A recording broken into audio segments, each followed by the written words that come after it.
हाँ जी, canonical tags से मुराद क्या है? कैनोनिकल का मतलब क्या है? If you have the same और similar content available under different URLs. वो कहता है कि अगर आपकी वेब, अब पहले हम क्या कहते हैं, डुप्लीकेट कंटेंट नहीं होना चाहिए। तो जब हम बात करते हैं ना कि डुप्लीकेट कंटेंट नहीं होना चाहिए, इसका क्या मतलब है? इसका मतलब ये है कि डुप्लीकेट कंटेंट दूसरों से नहीं होना चाहिए। यानी आपने किसी की वेबसाइट की कॉपी नहीं करनी, तो इसका मतलब है कि ये डुप्लीकेट कंटेंट है। अब हम क्या कह रहे हैं, अब एक और बात कर रहे हैं। अब हम ये कह रहे हैं कि duplicate content from our website. हमारी ही एक वेबसाइट है, उसमें हमारा कुछ कंटेंट इंडेक्स पे पड़ा हुआ है, सपोज कर लेते हैं, और कुछ कंटेंट हमारा जो है वही वाला कंटेंट जो अबाउट अस पे भी पड़ा हुआ है, या वही वाला कंटेंट जो है वो हमारा, आप समझ लो कि गैलरी के पेज पे भी पड़ा हुआ है। तो क्या हुआ, थोड़ी सी बात करें, हो सकता है पार्टली हो सकता है काफ़ी ज़्यादा हो। तो अब क्या हुआ, डुप्लीकेट हो गया। फिर अब क्राउलर को हमने कहा कि हमारी वेबसाइट पर आओ, और कंटेंट हमने लिखा हुआ है 2 पेजों पे। अब क्राउलर कंफ्यूज होगा कि भाई मैंने अबाउट अस पर जाना है कि मैंने होम पर आना है। तो इस मकसद के लिए हम कैनोनिकल का टैग इस्तेमाल करेंगे। कैनोनिकल एक टैग है, HTML का टैग। यानी आप समझोगे, यहाँ पर हम एक HTML के टैग को देखने लगे हैं। कैनोनिकल एक HTML का टैग है जिसे हम प्लेस करेंगे कहाँ पर, HTML के हेड में, जहाँ पर टाइटल होता है, जहाँ पर मेटा डिस्क्रिप्शन होता है, वहीं पर एक कैनोनिकल का टैग और आ जाएगा एक्स्ट्रा। और ये आएगा किस पेज पर? ये उस पेज पर आएगा, यानी हम ये समझ लें, हम ये कहें कि हमारी वेबसाइट में एक कंटेंट है जिसको हम कहते हैं मास्टर कंटेंट, और एक को हम कहते हैं कॉपी कंटेंट। अब वो जो मास्टर कंटेंट है, बेसिकली आप उसे क्राउल करना चाहते हैं, ऐसी है ना? आप चाहते हैं कि गूगल का क्राउलर मास्टर कंटेंट को पढ़े, कॉपी को कंसीडर ना करें। इसका मतलब क्या हुआ कि जहां पर कॉपी लिखी होगी मैंने, जहां डुप्लीकेट किया होगा, वहां पर जाकर मैंने कैनोनिकल लगाना है। कैनोनिकल हमें कहां लगाना है? डुप्लीकेट पेज के ऊपर लगाना है। इसको होम पेज के ऊपर नहीं लगाना, बल्कि इसे कहां पे लगाना है? डुप्लीकेट पेज के ऊपर लगाना है। अब आपको पहली बात तो ये कि कैनोनिकल समझ में आया, कैनोनिकल होता क्या है, कैनोनिकल है क्या बेसिकली? कैनोनिकल ये है, हम कह रहे हैं कि कैनोनिकल ये है कि हमारी अपनी वेबसाइट में कुछ डुप्लीकेट पेजेस हैं, ठीक है? अब डुप्लीकेट पेजेस का मतलब क्या है? मतलब हमारी बहुत सारी इंफॉर्मेशन ऐसी हो सकती है ना कि जो हम चाहें कि होम पेज पे भी आए, और हम चाह रहे हैं कि अबाउट अस पे भी आ रही है। यहाँ तो हम बिल्कुल यूनिक कर लें। अच्छा, कैनोनिकल लगाना भी एक एसईओ का फैक्टर है, जिससे गूगल कंसीडर करता है कि आप मेरे स्टैंडर्ड्स को पूरा कर रहे हो, ठीक है? तो इसका मतलब क्या हुआ, कोई एक आधा कैनोनिकल टैग आपकी वेबसाइट पर होना चाहिए। इससे भी आपको पॉइंट्स मिलते हैं, क्योंकि ऐसा मुमकिन नहीं है कि आप कोई कंटेंट यूज कर रहे हो तो उसमें एक सेंटेंस भी मैच ना करता हो। एक सेंटेंस तो मैच करेगा ही, क्योंकि आप अपने डिफाइन कर रहे हो अपनी प्रोडक्ट को। वो डेफिनेशन आपकी हो सकता है होम पेज पर भी हो, और वही डेफिनेशन अबाउट अस पे भी आ जाए। अब आपने अबाउट अस पे जब वही चीज़ लिख ली है, तो आपने अबाउट अस को कैनोनिकल कर देना है किसके साथ? होम पेज के साथ। कैसे करना है अभी ये समझते हैं। पहले तो हमने ये समझा कि कैनोनिकल होता क्या है। ये टैग कहाँ पे लगेगा? हेड पोर्शन में लगेगा, ठीक है ना? ये टैग कहाँ पे लगेगा? हेड पोर्शन पे लगेगा, जहां पर टाइटल लगा होता है, जहां पर मेटा लगा होता है, वहीं पर ही आएगा।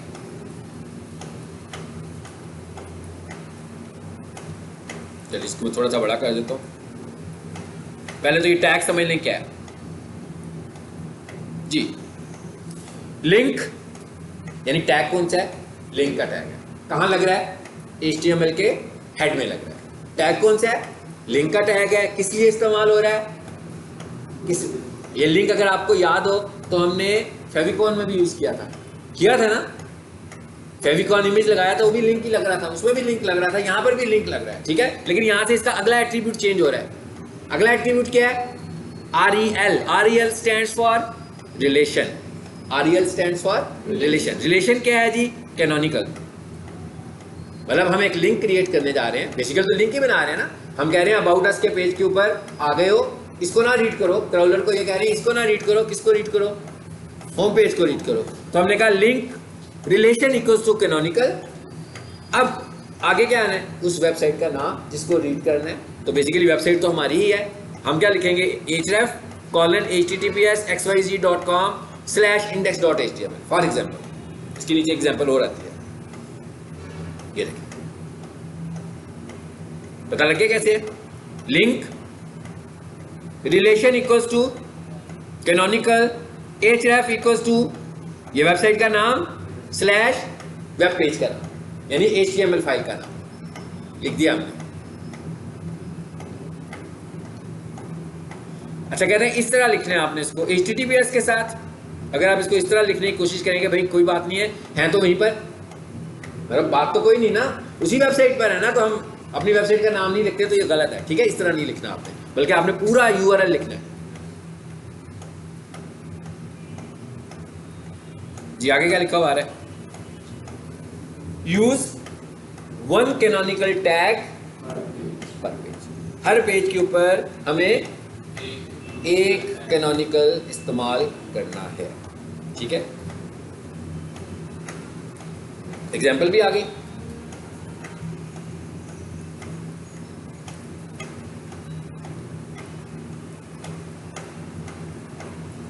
और सम टाइम हम यूं भी करते हैं कि अपनी वेबसाइट के ऊपर ही अपना ही कैनोनिकल कर देते हैं, ठीक है। अभी दिखाता हूं मैं आपको, ये चीज भी दिखाता हूं। और नीचे आए जरा, ये क्या था? HTML वाला हिस्सा था।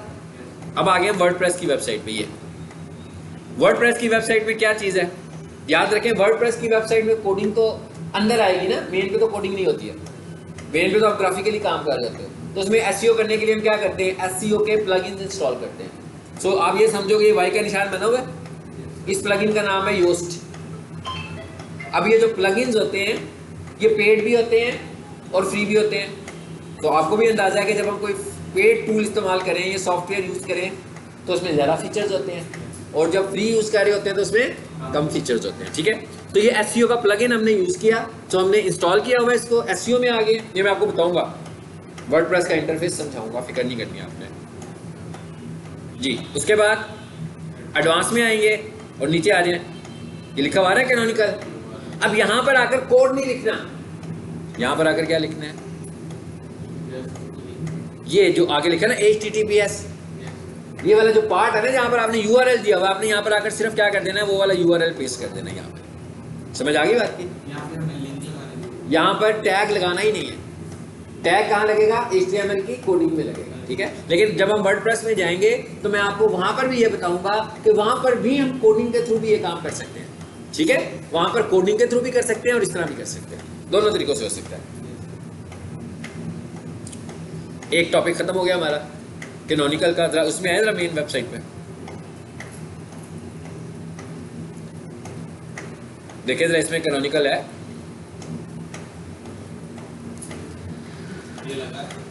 वही दिखाने लगा मैं। ये देखें, लगाया हुआ है हमने। इसको लगाने से आपको स्कोर मिलेगा, पॉइंट्स मिलेंगे। सो आपने इसको अपने इस पेज पे भी लगा लेना है और उस पेज पे भी लगा लें जहां आपको फील हो रहा हो कि डुप्लीकेट है। जी देखें क्या लिखा हुआ है हमने, professional kitchen equipment .dckitchen.org। Website का नाम दे दिए, क्योंकि यही है ना असल में। अब फॉर एग्जांपल अबाउट अस में भी लगा हुआ है, तो मैं क्या करूंगा? अबाउट अस की फाइल खोलूंगा, लेकिन वहां पर ऐसे नहीं लिखूंगा। वहां पर क्या लिखूंगा? आखिर में /index.html, आखिर में वहां पर फाइल का नाम भी मेंशन करेंगे। क्लियर हो गया? समझ में आ गया कैनोनिकल? असल में तो हमें वहां लगाना है किसी दूसरे पेज पर, उसको हम होम पेज पे भी लगा देते हैं। आ जाए नीचे।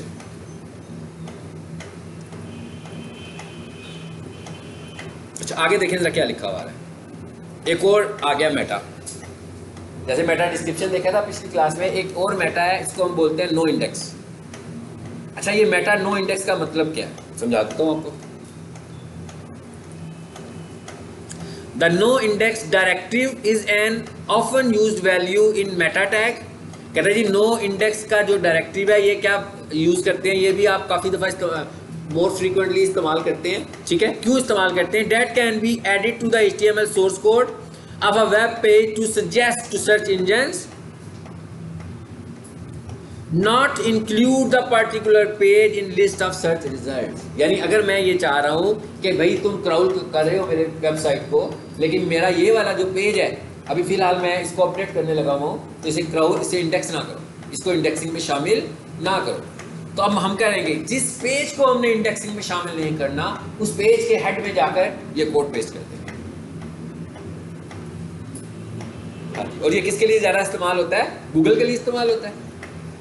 ये आपने, ये कोई शर्त नहीं है, ये कोई ऐसा फैक्टर नहीं है कि आपने लाजमी लगाना है। ये तो आप तब लगाओगे ना, मिसाल के तौर पर अभी आपने अपनी वेबसाइट का अबाउट अस पेज डिज़ाइन करने पे लगे हुए हैं, तो आप चाहते हैं भाई वो अभी रैंकिंग में, उसमें इंडेक्सिंग में ना आए, तो मैं अबाउट अस में जाऊंगा, उसके हेड में जाके क्या लिख दूंगा, meta name equals to robots या Google bot, content equals to, इसका क्या मतलब हुआ कि अब ये इंडेक्स नहीं हो रही। ठीक है, अब वो प्रीवियस क्लास में मैंने जो आपको बताया था कि लिंक के थ्रू हम इंडेक्स करवा रहे थे, बताया था ना एक टर्म, अब वो उधर से तो इंडेक्स होगा, लेकिन जब इस फाइल में आएगा तो इसमें क्या मेंशन हो गया, नो इंडेक्स हुआ। ठीक है, अब वो इंडेक्स नहीं करेगा। लेकिन अच्छी प्रैक्टिस यही होती है कि आप दोनों जगहों से जाकर ख़त्म करें, लेकिन इसका मतलब ये है कि नो इंडेक्स। इस तरह हमारे पास बहुत सारे एसईओ के केसेस आते हैं कि कई लोग कहते हैं जी हमारी वेबसाइट इंडेक्स ही नहीं हो रही होती, तो होता क्या, डेवलपर ने ये वाला टैग लगाया होता है, हो सकता है उस वक्त लगाया हो जब वो उसमें कुछ काम कर रहा हो, कुछ सेटिंग वगैरह कर रहा हो, लेकिन वो फिर हटता नहीं है। तो अगर आप इसको हटाएंगे नहीं तो कुछ भी जोर लगा लें, आपकी वेबसाइट इंडेक्स नहीं होगी, इंडेक्सिंग में नहीं आएगी। ठीक हो गया, समझ आ गई? यानी कि दो चीजें देखी हमने, कैनोनिकल को देखा और नो इंडेक्स को देखा। जरा जरा यहां से फाइल उठाई थी ना मैंने,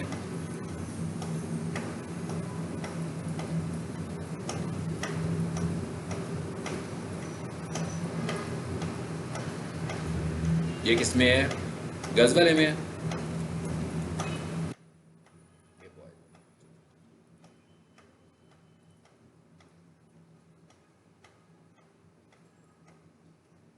तो प्रीवियस नहीं चलेगी, ठीक है।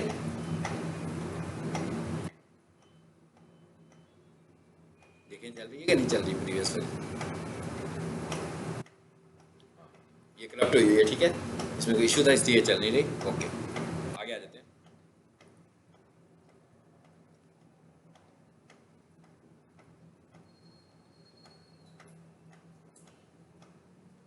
चलिए एक टॉपिक और करते हैं, रीडायरेक्ट का करते हैं।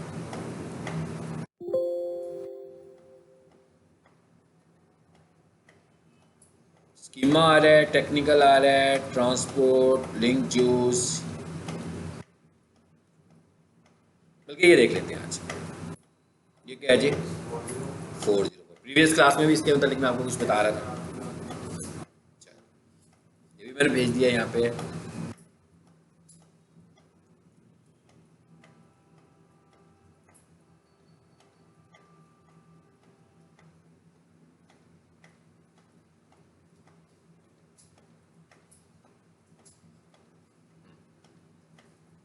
इसे खोल लेते हैं।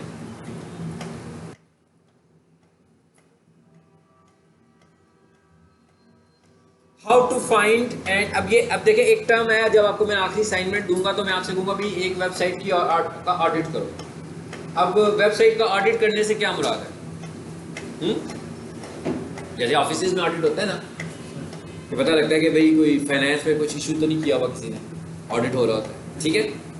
इसी तरह कोई टीचर हो, उसकी क्लास का ऑडिट कर रहा हो कोई प्रिंसिपल, वो ये देख रहा होगा भाई ये जो कोर्स है ये प्रॉपर्ली कंप्लीट हो गया कि नहीं हो गया। इसी तरह अगर हम किसी वेबसाइट का ऑडिट करें तो इसका क्या मतलब होगा, वेबसाइट में एसईओ के, अब जब हम कहेंगे ना एसईओ ऑडिट, तो इसका मतलब है कि एसईओ से रिलेटेड चेक्स चल रहे हैं सारे, कि भाई वेबसाइट एसईओ के हवाले से ठीक बनी हुई है कि नहीं बनी हुई, क्या एसईओ के सारे मॉडल्स इस पर प्रॉपर्ली इंप्लीमेंट हुए हैं कि नहीं हुए हैं। तो इसका मतलब क्या होगा, मैं जो आपको पढ़ाना शुरू हो गया हम यही चीज़ें हम चेक करना शुरू हो जाएंगे, कीवर्ड रिसर्च से शुरू करेंगे कि भाई क्या कीवर्ड हैं इसके वेबसाइट के कि नहीं है, कितने कीवर्ड्स हैं जो इस वेबसाइट पर टारगेट हो रहे हैं, क्या टाइटल लगा हुआ है कि नहीं लगा हुआ, फेविकॉन लगा हुआ है कि नहीं लगा हुआ, मेटा डिस्क्रिप्शन है कि नहीं है, कैनोनिकल है कि नहीं है, हेडिंग स्टाइल्स यूज हो रहे हैं कि नहीं हो रहे हैं प्रॉपर्ली, इमेजेस के साथ आर्ट इमेजेस की ऑप्टिमाइजेशन मुकम्मल हुई है कि ऑप्टिमाइजेशन मुकम्मल नहीं हुई, मतलब ये सारी चीजें जो है it is called SEO audit. ठीक है, ये चीजें, ये काम करने के लिए हमने क्या करना है, एसईओ ऑडिट करना है। अब उसमें से एक और फैक्टर आ गया हमारे पास, क्या फैक्टर है, how to find and fix 404 pages. ये जो 404 पेजेस का एरर है, इसका क्या मतलब है, इसका मतलब ये है कि कोई लिंक किसी पेज को, किसी यूआरएल को फॉलो करता है, लेकिन जब उस पर क्लिक करते हैं तो वो उस पेज पे जाता नहीं, यानी वो पेज वहां पर होता ही नहीं है। तो फिर एरर कौन सा आ जाता है? 404 का। तो ये जो 404 का एरर आने लगा हुआ है, इस 404 के एरर को हम किस तरीके से फाइंड कर सकते हैं? क्योंकि अगर आपकी वेबसाइट पर 404 के बहुत सारे एरर्स मौजूद हैं तो इसका मतलब क्या हुआ कि ये भी आपकी वेबसाइट का एक बैड फैक्टर है। तो मतलब जब भी हमारे पास कोई वेबसाइट आएगी तो हम उसमें से ये चीज़ भी चेक करेंगे कि क्या इस पर 404 के एरर्स तो जनरेट नहीं हो रहे। ठीक है, अच्छा। There are number of tools designed specially to help website owner quickly and easily identify all broken links। इस तरह के जो URLs होते हैं इनको हम बोलते हैं broken links। यानी मैं अगर आपसे कहूँ कि please identify the broken links, तो इसका मतलब क्या होगा कि आपको 404 एरर वाले पेजेस ढूंढने हैं कि जिन्हें क्लिक करने से हम कहीं पर जा नहीं रहे। तो ये वाले जो लिंक्स होते हैं ये क्या कहलाते हैं? ब्रोकन लिंक्स कहलाते हैं। और ये 404 एरर होता है, एरर कोड इसका है 404 that are serving 404 error on a website. अच्छा, अब इसकी आने की रीजंस क्या हो सकती हैं, पहले वो समझ लेते हैं कि 404 एरर आते क्यों हैं, क्यों नहीं हम उस जगह पहुंच रहे। अब देखें, अगर मैं किसी वेबसाइट के पेज पर जा रहा हूँ तो कैसे जा रहा हूँ? एक URL से जा रहा हूँ, यानी कि मैं लिखूंगा xyz.com/firstpage.html फॉर एग्जाम्पल से मैंने जा रहे हैं, फाइन। इसका मतलब क्या होगा कि ये जो firstpage.html है ये एक फाइल है जो सर्वर पर स्टोर है और इसका यही नाम है। इसका मतलब ये हुआ कि ये हाइपरलिंक भी तो है, हाइपरलिंक भी बना होगा, जिसका मतलब ये एंकर के टैग में भी यूज हुई होगी। अब अगर हम इस तक पहुंच नहीं पा रहे तो इसकी एक वजह क्या हो सकती है? उसकी एक वजह हो सकती है कि फाइल करप्ट हो गई है, नंबर 1, ये तो वायरस का इशू भी है। ठीक है, दूसरी वजह क्या हो सकती है? दूसरी वजह ये हो सकती है कि आपने जो एंकर बनाया हुआ है, एंकर का टैग यूज किया हुआ है, वहां पर आपने first.html की बजाय लिख दिया हुआ है, फर्स्ट की बजाय आपने लिख दिया वो 1.html। अब जब आप उस लिंक पे क्लिक करते हो तो किस फाइल को ढूंढता है? 1.html को ढूंढता है, लेकिन वहां पर 1.html नहीं पड़ी, वहां पर तो पड़ी हुई है first. बात समझ में आ गई है? तो ये इश्यूज बाद में जनरेट हो जाते हैं। कब हो जाते हैं? जब मिसाल के तौर पर क्लाइंट आपको कहे कि भाई ये वाली फाइल का ये नाम है, इसको चेंज कर दो।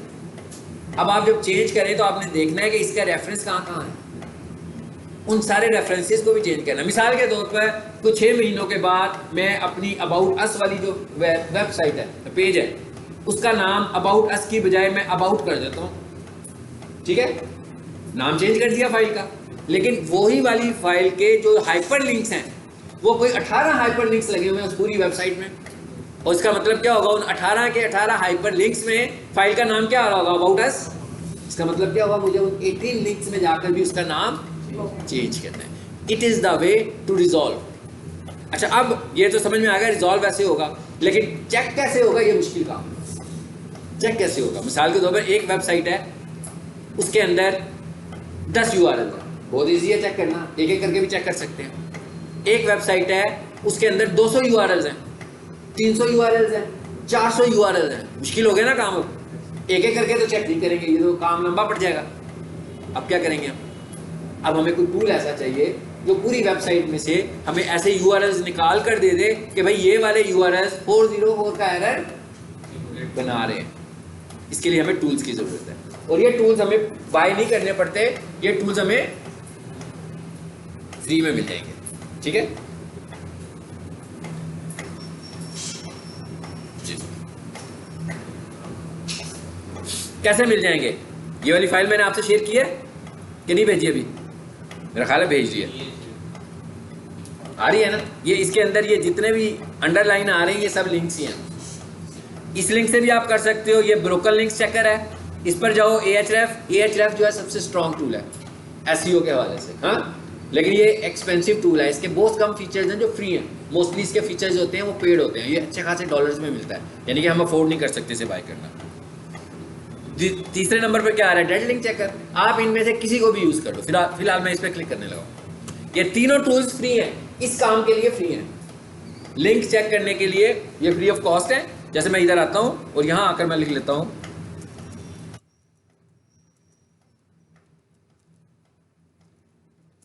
लिख दिया, सिंपल वेबसाइट का नाम लिखा, और ये क्या लिखा हुआ है?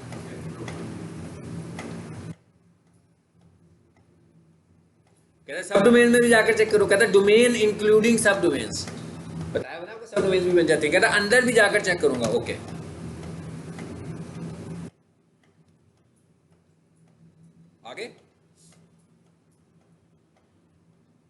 क्या कहता है, कितने हैं? बहुत कम है।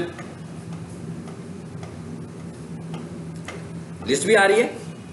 अब मैं क्या करूंगा, मैं तो चेंज भी नहीं कर सकता ना, मैं तो एसईओ करने लगा हूं। वेबसाइट डेवलपर कोई और है, तो ये चीजें मैं रीडायरेक्ट कर दूंगा उनके डेवलपर को। मैं से कहूंगा जनाब ये आप ये टूल यूज करके जरा चेक कर लें कितने ब्रोकन लिंक्स हैं, उनको ठीक कर दें। ब्रोकन लिंक्स नहीं होने चाहिए। जरा चेक करें कहां पे आ रहा है, इस पे आ रहा है और इस पे आ रहा है। चले अब एक काम करते हैं, कोई दूसरा टूल यूज कराता हूं।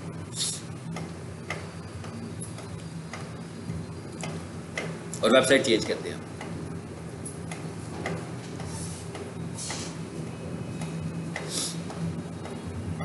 लिखा हुआ है फाइंड ब्रोकन लिंक्स। क्या कहता है, www के साथ लिखो।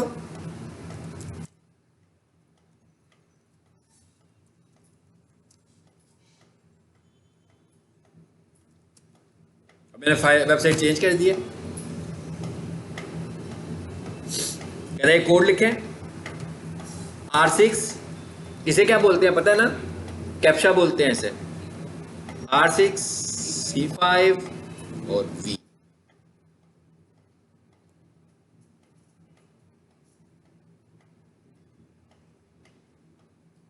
ये ढूंढना शुरू हो गया।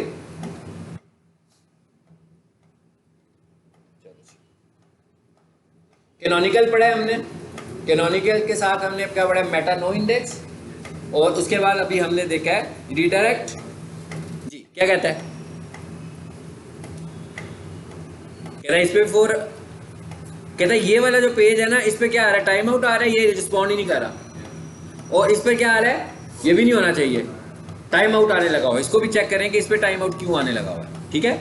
और ये कौन से है, 404 का आ रहा है, कौन सा, इस पेज के ऊपर जा रहा है। अब बेसिकली देखें क्या है, क्या और भी बढ़ गए जी भाई, और बढ़ गए, ठीक है। यहाँ पर अच्छी खासी लिस्ट आ रही है, ठीक है, इस वेबसाइट पे।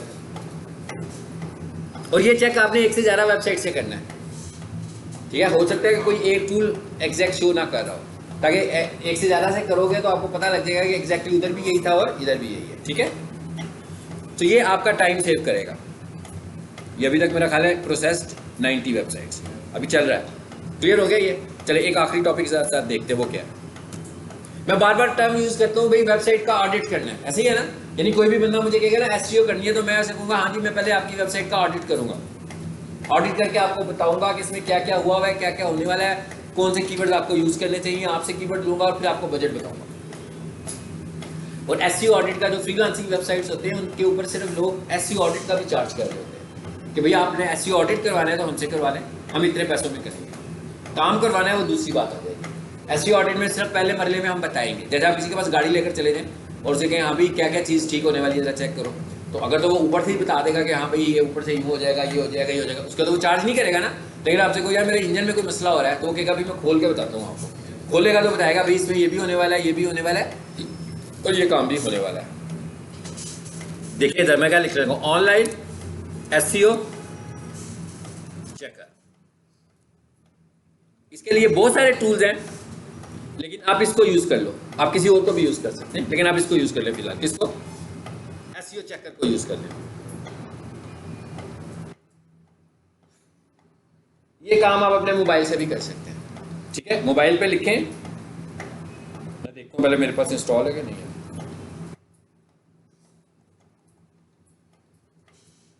एसईओ चेक के नाम से एक एप्लीकेशन है, ये वही यहाँ पर ये यूआरएल में खुलेगा, यहाँ पर ये मोबाइल पे खुलेगा। मोबाइल पे लेंगे तो ज़रा और बेहतर समझ में भी आ जाएगा, ठीक है। तो इसको आप मोबाइल पे इंस्टॉल करें और सिर्फ एप्लीकेशन में जाकर वेबसाइट का नाम लिखें, तो वो सारे एनालिसिस आपको दिखाएगा, जो मैं भी आप करके दिखाता हूँ आपको।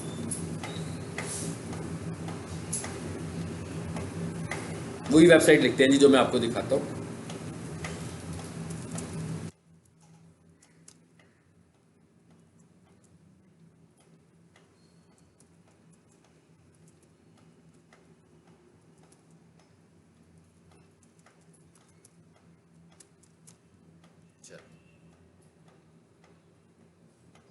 एनालाइज क्या करना है हमने, वेबसाइट का नाम लिखना है और ये आपने प्रैक्टिस करनी है। कैसे करनी है कि आपको समझ लगे ना कि एसईओ ऑडिट होता क्या है और इश्यूज क्या होते हैं। मतलब कोई डजन्स ऑफ वेबसाइट्स के नाम लिखें और सबकी एसईओ रिपोर्ट देखें। बेसिकली आएगी क्या, एसईओ रिपोर्ट आएगी ना। क्या कह रहे हैं 81 सब डोमेन में अभी हम, यानी कि ये सब डोमेन से निकल के बाइट जाएगी तो इसका रैंक और बढ़ जाएगा एकदम। ये सब डोमेन से मेन पर आ गई है। अब आप ये देख रहे हैं, दिखाना शुरू हो गया। अब ये देखें सब नंबर 1 पे क्या लिखा है आपने, try to reduce number of use CSS files. कहता है भाई आपने डेवलपर के पास हैं और उसे जाकर बताया कि भाई इसमें CSS काफ़ी है, तो अगर आप इसको रिड्यूस कर सकते हैं, थोड़ा सा रिड्यूस कर दें तो हमारी वेबसाइट की SEO बेहतर हो जाएगी। ठीक है। अच्छा, दूसरे नंबर पर क्या लिखा हुआ है, नंबर ऑफ यूज जावास्क्रिप्ट। चाहिए मैंने आपको पहले भी बताया हुआ है कि जावास्क्रिप्टिंग जितनी कम होगी ना ही होगी तो बहुत ही अच्छी बात है। तो ये भी आप डेवलपर से पूछ के कम करवा सकते हैं तो कम करवाएं। और कहता है मेटा स्पेसिफिकेशन में क्या कहता है, कहता है 93% अचीव्ड, यानी कि बहुत अच्छा मेटा बना हुआ है। हाँ, टाइटल ये सारे एनालिसिस दिखा रहा है कि नहीं दिखा रहा।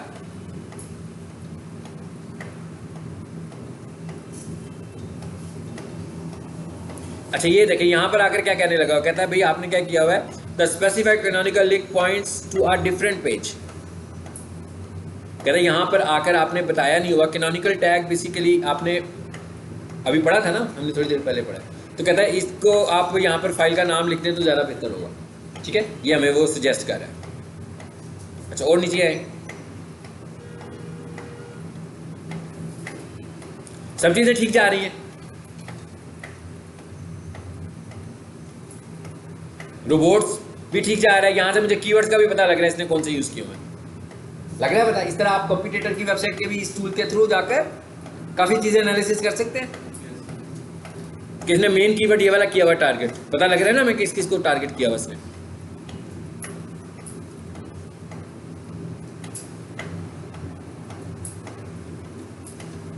अच्छा ये व्यू पोर्ट क्या होता है, देखें जरा, ये भी बड़ा लाजमी चीज़ होती है। इधर है ये वाली लाइन भी अगर आपने देखनी है किसी वेबसाइट में जिसकी आप एसईओ कर रहे हैं नहीं है तो इसको भी ऐड कर दें। अगर ये वाली टैग नहीं लगा हुआ, क्या टैग है ये, meta name equals to viewport, content equals to width device, width equals to device width, initial scale equals to 1 और मैक्सिमम स्केल इक्वल्स टू 1। ये इसका क्या मतलब है, ये है मोबाइल फ्रेंडली बनाने के लिए कोड कि भाई जब आपका वेबसाइट मोबाइल पर जाएगा तो उसके हिसाब से रिस्पॉन्स करेगा। तो ये कोड लाजमी होना चाहिए आपकी वेबसाइट में। अगर ये कोड नहीं है तो आपने उसमें ऐड कर देना, सेम एज इट इज।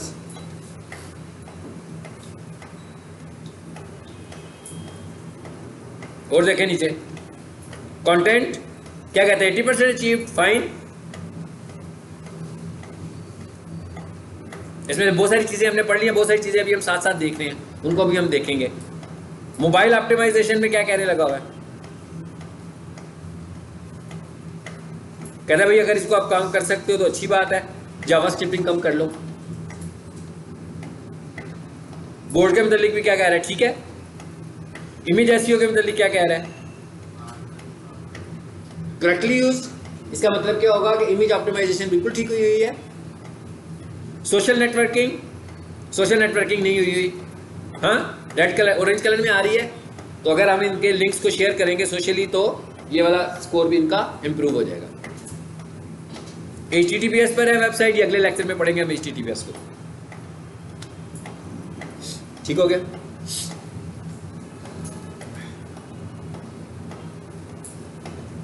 ये टूल भी आपने इंस्टॉल कर लेना, ठीक है। और इस वेबसाइट का नाम है SEObility। वेबसाइट का क्या नाम था, SEObility में जाएंगे। इसका तरीका मैंने आपको बताया था कि अगर मोबाइल पे जाना है तो इसको फाइंड करने के लिए लिख लिया करें ऑनलाइन SEO चेकर, ठीक है। तो वेबसाइट्स आ जाएंगी, ये यहाँ पहले नंबर पर आ रही होगी या दूसरे तीसरे नंबर पर आ रही होगी SEObility। यहाँ पे क्लिक करेंगे, वहाँ जाकर आपने सिर्फ वेबसाइट का नाम लिखना। और ये जो है SEO चेक के नाम से ये एक मोबाइल एप्लीकेशन है। तो अभी आप इंस्टॉल, किसी का नेट चल रहा हो तो अपने मोबाइल पे अभी इंस्टॉल कर लो, नहीं तो घर जाके इंस्टॉल कर लीजिएगा।